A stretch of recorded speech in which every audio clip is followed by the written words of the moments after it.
Hello students, welcome in my organic chemistry classes. Students, in the last class we have learned about the method of preparation of alkyl halide.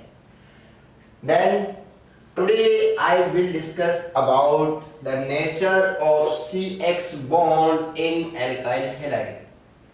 Students, आज हम इस chapter में alkyl हैलाइडों में CX bond के nature के बारे में discuss करेंगे। देखिए स्टूडेंट्स, क्या होता है in the alkyl halide the halogen atom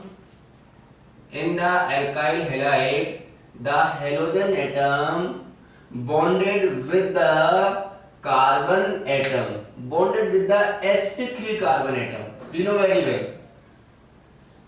In the alkyl halide, the halogen atom bonded with the sp3 carbon atom by a single covalent bond. In the alkyl halide, the halogen atom, this is the halogen atom, attached with the carbon atom by a single covalent bond. We know very well the halogen atom is more electronegative atom than carbon atom. So we can say that it is more electronegative.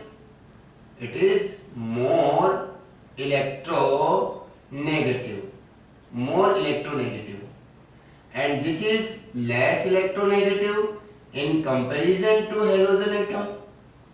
So these bonded electron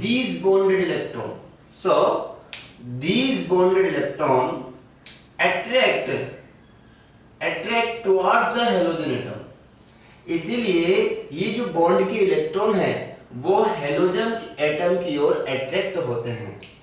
तो due to this the halogen atom gain partially negative charge. Due to this the halogen atom gain partially negative charge and carbon atom gain partially positive charge. Negative and positive charge यहाँ पर develop हो जाते हैं। So we can say that this bond is polar in nature. So due to the difference of electronegativity, due to the difference of electronegativity of carbon and halogen atom, the CX bond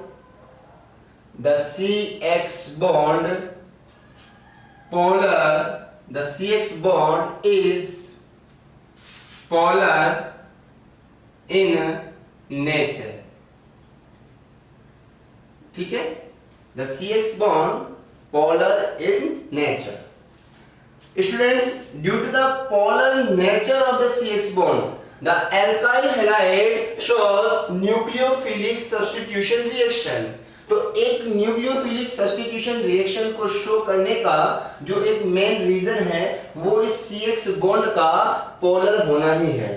यानी कि students, we know very well, हम सब अच्छी तरह जानते हैं कि अगर CX बॉन्ड पोलर नेचर का होगा तो ये बॉन्ड इजीली ब्रेक हो जाएगा, और जैसे ही ये बॉन्ड इजीली ब्रेक होता है यहाँ पर हेलोजन एज ए न्यूक्लियोफाइल अलग हो जाएगा और इसकी जगह कोई दूसरा न्यूक्लियोफाइल यहाँ पर अटैक करेगा। It means this reaction is called nucleophilic substitution reaction. So due to the polarity of CX bond, the alkyl halide shows nucleophilic substitution reaction easily. So we can say that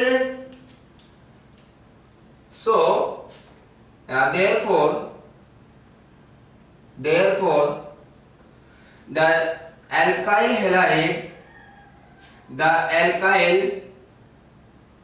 halide shows nucleophilic substitution reaction in short SN reaction, substitution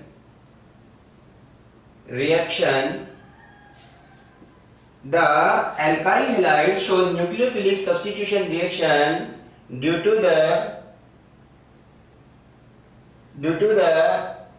its polarity of CX bond. Understand? यानी कि इसकी जो CX bond की polarity है उसकी वजह से alkyl halide जो है वो न्यूक्लियोफिलिक सब्स्टिट्यूशन रिएक्शन शो करते हैं और वो भी आसानी से। यानी कि ये CX बॉन्ड की वजह से, इसकी पोलरिटी की वजह से हम इजीली ये कह सकते हैं कि X यहाँ पर माइनस की फॉर्म में एज ए न्यूक्लियोफाइल अलग हो जाएगा और यहाँ पर जो आपका कार्बोकेटायन जनरेट होगा। देखिए न्यूक्लियोफिलिक सब्स्टिट्यूशन रिएक्शन, इसके बारे में हम पूरा बहुत अच्छी तरीके से पढ़ेंगे लेकिन आगे की क्लासों में। फिलहाल हम पढ़ रहे थे nature of CX bond in alkyl halide. तो स्टूडेंट्स आपको पता चल गया है कि एल्काइल हैलाइडों में CX बॉन्ड जो होता है वो पोलर इन नेचर का होता है या आयनिक नेचर का होता है। नेक्स्ट अब हम पढ़ते हैं the orbital diagram of Maithil chloride या क्लोरोमेथेन या मैथिल हैलाइड। इट मींस आपका कोई सा भी एल्काइल हैलाइड का आपसे ऑर्बिटल डायग्राम पूछा जा सकता है। RBSc 2019 के अंदर पूछा गया था कि draw the orbital diagram of Maithil chloride. तो नेक्स्ट टॉपिक है आपका हमारा नेक्स्ट टॉपिक है ड्रॉ द, ये हमारा क्वेश्चन भी है या हम ये डायरेक्ट कह सकते हैं कि orbital diagram of Maithil chloride, ये आपका टॉपिक हो जाएगा। Orbital diagram of Maithil chloride CH3Cl।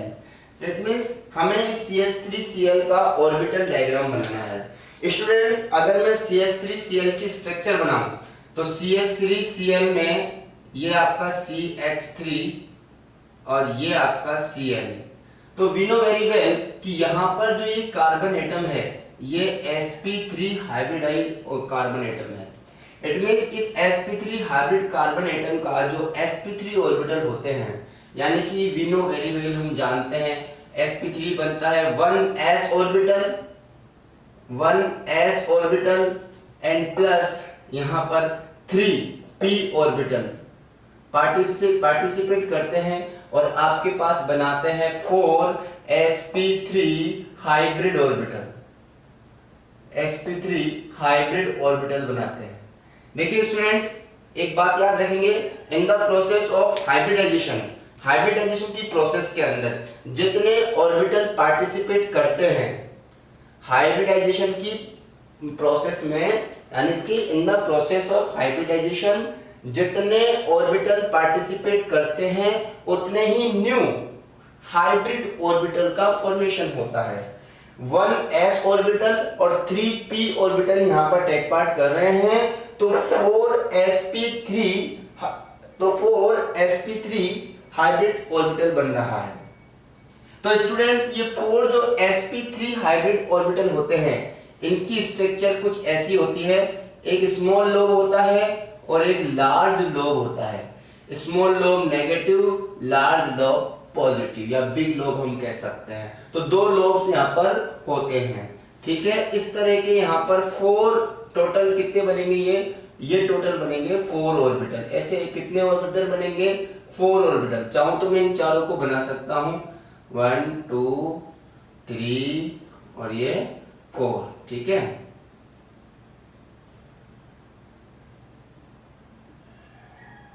तो स्टूडेंट्स ये 4 ऑर्बिटल, ये चारों की चारों ऑर्बिटल स्पेस में अपने आप को इस तरह अरेंज करते हैं कि इनके लोब्स के बीच में मिनिमम रिपल्सन हो। तो हम रिपल्सन को मिनिमम करने के लिए ये चारों की चारों अपने आप को टेट्राहेड्रल मैनर में अरेंज कर लेते हैं। What is the tetrahedral manner, कैसे पता चलता है कि ये टेट्राहेड्रल मैनर में अरेंज करते हैं। स्टूडेंट्स मैं यहाँ जो भी कर रहा हूँ ये रफ साइड में कर रहा हूँ, आपको केवल ये एक्सप्लेन करने के लिए किया जा रहा है। तो ये चारों के चारों टेट्राहेड्रल पोजीशन में कैसे पता चलेगा, कई स्टूडेंट्स को पता नहीं होता है। तो मैं आपको बता दूं, अगर हाइब्रिड यहाँ पर हाइब्रिडाइजेशन sp3 हो तो sp3 में ये टेट्राहेड्रल ज्योमेट्री शो करते हैं, टेट्राहेड्रल। और अगर sp2 हो तो ये ट्राइएंगुलर प्लेनर, ट्राइएंगुलर या ट्राइगोनल प्लेनर भी आप बोल सकते हो, ट्राइगोनल प्लेनर। और अगर sp हो तो ये लीनियर अरेंज होते हैं। तो स्टूडेंट्स ये इनका अरेंज होने का ऑर्डर होता है, अरेंज होने का एक मैनर होता है। तो देखिए sp3 में हम सब जानते हैं कि ये चारों ऑर्बिटल जो है वो टेट्राहेड्रल मैनर में अरेंज होंगे। तो स्टूडेंट्स टेट्राहेड्रल मैनर में वी नो वेरी वेल, हम सबको पता है कि दो तो एक प्लेन में होते हैं, दो ऑर्बिटल एक प्लेन में होंगे, और तीसरा और चौथा जो ऑर्बिटल होगा वो आपकी आइस के पास एक ऑर्बिटल और एक आपकी आइस से दूर होगा। अंडरस्टैंड? तो इस तरीके से यहाँ पर आपका ये अरेंज होता है। तो स्टूडेंट्स ये आपका टेट्राहेड्रल मैनर होता है। इस मैनर में चारों की ये जो हाइब्रिड ऑर्बिटल हैं, ये 4 जो हाइब्रिड ऑर्बिटल हैं अरेंज हो जाएंगे। ठीक है, तो स्टूडेंट्स मैं इनको बोर्ड पर ड्रॉ करता हूं, तो कुछ इस तरीके से करता हूं। ये 4 हाइब्रिड ऑर्बिटल, ये फर्स्ट, ठीक है, ये सेकेंड, ठीक है, और ये इसका थर्ड स्टूडेंट्स, और ये इसका फोर्थ। ये इसके चारों ऑर्बिटल, ये पॉजिटिव लॉब्स, ये पॉजिटिव, ये पॉजिटिव और ये पॉजिटिव। या फिर मैं इसकी जगह लिख सकता हूं, ये आपका 1 sp3 हाइब्रिड ऑर्बिटल, ये आपका सेकंड sp3 हाइब्रिड ऑर्बिटल, ये आपका थर्ड वाला sp3 हाइब्रिड ऑर्बिटल, ये आपका फोर्थ वाला sp3 हाइब्रिड ऑर्बिटल। ये कार्बन की चारों हाइब्रिड ऑर्बिटल है। बट अभी भी हम बात करते हैं हाइड्रोजनों की। अब हम बात करते हैं हाइड्रोजन। तो हाइड्रोजन के लिए स्टूडेंट्स, हाइड्रोजन के पास केवल और केवल एक ही हाइब्रिड ऑर्बिटल होता है और वो है 1s। और 1s की स्ट्रक्चर स्फेरिकल होती है। तो हम यहाँ पर हाइब्रिड ऑर्बिटल बनाएंगे किसका? हाइड्रोजन का। हाइड्रोजन का हाइब्रिड ऑर्बिटल नहीं होगा। हाइड्रोजन के पास केवल एक ही ऑर्बिटल होता है, वो है 1s। इसका हाइब्रिड ऑर्बिटल नहीं होगा, ये अनहाइब्रिड ऑर्बिटल होगा। तो हाइड्रोजन की अगर हम बात करें तो हाइड्रोजन हमेशा होता है 1s1, यानी कि हाइड्रोजन के पास केवल एक ही s ऑर्बिटल होता है और अकेला s ऑर्बिटल क्या हाइब्रिडाइजेशन में टेक पार्ट करेगा। ठीक है, तो हम ये कह सकते हैं कि हाइड्रोजन के पास केवल एक ही ऑर्बिटल होता है, वो है 1s, जो कि spherical in the shape. Okay, तो ये आपका 1s ऑर्बिटल है। तो यहाँ पर इस जगह अगर आप देखो, ये वाला जो बॉन्ड बन रहा है ये कार्बन के sp3 हाइब्रिड ऑर्बिटल और हाइड्रोजन के 1s ऑर्बिटल, ये आपका हाइड्रोजन का 1s orbital, hydrogen 1s orbital. ठीक है, और इन दोनों के बीच में ओवरलैपिंग हो रही है और यहाँ पर ओवरलैपिंग पर जो बॉन्ड बनेगा, जिस बॉन्ड का फॉर्मेशन होगा वो होगा सिग्मा बॉन्ड। ठीक इसी तरह यहाँ पर 3 हाइड्रोजन है, ये पहला हो गया, ये दूसरा हो गया, यहां पर ओवरलैपिंग हो गई सिग्मा बॉन्ड, ये तीसरा हो जाएगा, यहां पर ओवरलैपिंग हो गई, ये तीसरा सिग्मा बॉन्ड। ऑलवेज याद रखेंगे कि जो हाइब्रिड ऑर्बिटल होते हैं वो हमेशा सिग्मा बॉन्ड का फॉर्मेशन करते हैं। तो नेक्स्ट आपका चौथा जो sp3 हाइब्रिड ऑर्बिटल है वो क्लोरीन से अटैच है, और क्लोरीन का कौन सा ऑर्बिटल यहाँ पर ओवरलैपिंग करेगा हम देखते हैं। देखिए फ्लोरीन, क्लोरीन, ब्रोमीन और iodine. Students fluorine, chlorine, bromine और आयोडीन, फ्लोरीन का लास्ट इलेक्ट्रॉनिक कॉन्फ़िगरेशन क्या होता है? देखिए फ्लोरीन 9 नंबर पर आता है, मैं आपको बिल्कुल एकदम बेस से बता रहा हूं। फ्लोरीन 9 नंबर पर आता है, तो 1s2 2s2 और 2p 9 नंबर पे आता है, इसलिए 2p5। तो जो लास्ट यहां पर इसका इलेक्ट्रॉनिक कॉन्फ़िगरेशन है वो होता है 2s2 2p5। इसी तरह हेलोजनों का, अदर हेलोजन का भी लास्ट जो इलेक्ट्रॉनिक कॉन्फ़िगरेशन होगा वो होगा 3s2 3p5, 4s2 4p5, 5s2 5p5। इस तरीके से ये चलता है। तो स्टूडेंट्स हमें लास्ट वाला इलेक्ट्रॉनिक कॉन्फ़िगरेशन देखना है, और लास्ट में भी हम देख रहे हैं फ्लोरीन का 2p ऑर्बिटल, क्लोरीन का 3p ऑर्बिटल, ब्रोमीन का 4p ऑर्बिटल और आयोडीन का 5p ऑर्बिटल। देखिए हाइब्रिडाइजेशन में हमेशा ऑर्बिटल पार्टिसिपेट करते हैं, उनके इलेक्ट्रॉन पार्टिसिपेट नहीं करते, तो ये ध्यान रखेंगे। तो हम ये कह सकते हैं कि फ्लोरीन का the 2p orbitals of fluorine, 2p orbital of fluorine, ठीक है, और 3p ऑर्बिटल ऑफ क्लोरीन, और ब्रोमीन का 4p ऑर्बिटल, ठीक है, और आपका 5p ऑर्बिटल टेक पार्ट करेगा आयोडीन का। ये ऑर्बिटल लास्ट वाला स्टूडेंट्स अगर आप गौर से देखें तो यहां पर है 2p5 और p ऑर्बिटल जो है वो आपका 3 ऑर्बिटल, p के 3 ऑर्बिटल होते हैं, p सबशेल के 3 ऑर्बिटल होते हैं, 3 टाइप के ऑर्बिटल होते हैं, px, py और pz। बिकॉज ऑफ p5 है, आप देखेंगे यहाँ पर p5 है, तो इसका मतलब 1 2 3 4 और 5, यानी कि इसमें से भी अगर मैं देखूं तो कौन सा बचता है, pz बचता है। इसका मतलब फ्लोरीन का 2pz, क्लोरीन का 3pz, 4p का यानी कि ब्रोमीन का भी 4pz, आयोडीन का 5pz। तो हमारा पार्टिसिपेट करने वाला हमारे यहाँ ऑर्बिटल डायग्राम में sp3 हाइब्रिड ऑर्बिटल के साथ ओवरलैपिंग करने वाला जो ऑर्बिटल होगा वो फ्लोरीन का 2pz होगा, क्लोरीन का 3pz होगा, ब्रोमीन का 4pz होगा और आयोडीन का 5pz होगा। तो स्टूडेंट्स हमें यहाँ पर CH3Cl बनाना है, क्लोरीन वाला बनाना है, इसलिए हम यहाँ पर लिखेंगे 3pz। देखिए p ऑर्बिटल जो होता है वो डंबल शेप होता है, डंबल शेप। मैं इस p ऑर्बिटल की स्ट्रक्चर भी बना देता हूं। देखिए structure of p orbital, structure of p orbital. तो देखिए p ऑर्बिटल की जो स्ट्रक्चर होती है वो कुछ इस तरीके से होती है, दोनों इक्वल लोब्स होते हैं, यहाँ पर एक पॉजिटिव लोब होता है और एक नेगेटिव लोब होता है, यह है डंबल शेप स्ट्रक्चर।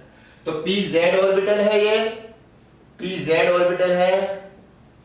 तो हम ये कह सकते हैं कि ये जो pz ऑर्बिटल है वो sp3 ऑर्बिटल के साथ हाइब्रिडाइजेशन, sp3 ऑर्बिटल के साथ ओवरलैपिंग शो करता है, नॉट हाइब्रिडाइजेशन, ओवरलैपिंग। तो देखिए स्टूडेंट्स ध्यान से देखेंगे, मैं बना रहा हूं, ये आपका positive lobe 3pz orbital of chlorine, यहां पर ओवरलैपिंग हो गई है, ठीक है, और ये आपका जो बना है positive lobe to positive lobe होता है, और ये आपका मैं ये कह सकता हूं this is the 3pz, this is the 3pz orbitals of chlorine atom, ठीक है। ये आपका 3pz ऑर्बिटल है क्लोरीन का, जो कि ओवरलैपिंग शो कर रहा है और यहाँ सिग्मा बॉन्ड बना रहा है। तो स्टूडेंट्स यहाँ पर 4 सिग्मा है, 1 2 3 और 4, और अगर हम इसके ऑर्बिटल डायग्राम में देखें तो 4 सिग्मा हमारे यहाँ पर जनरेट हो रहे हैं। तो this is the orbital diagram of CH3Cl। मैं यहाँ लिख सकता हूँ orbital diagram of CH3Cl। Students exam में राजस्थान बोर्ड ये पूछा गया था RBSE 2019 में, ये क्वेश्चन आया था कि draw the orbital diagram of methyl chloride, methyl chloride के ऑर्बिटल डायग्राम को बनाइए। तो ये आपको बनाना था और ये बेसिक नॉलेज होती है जो कि हम 11th क्लास में सीखते हैं।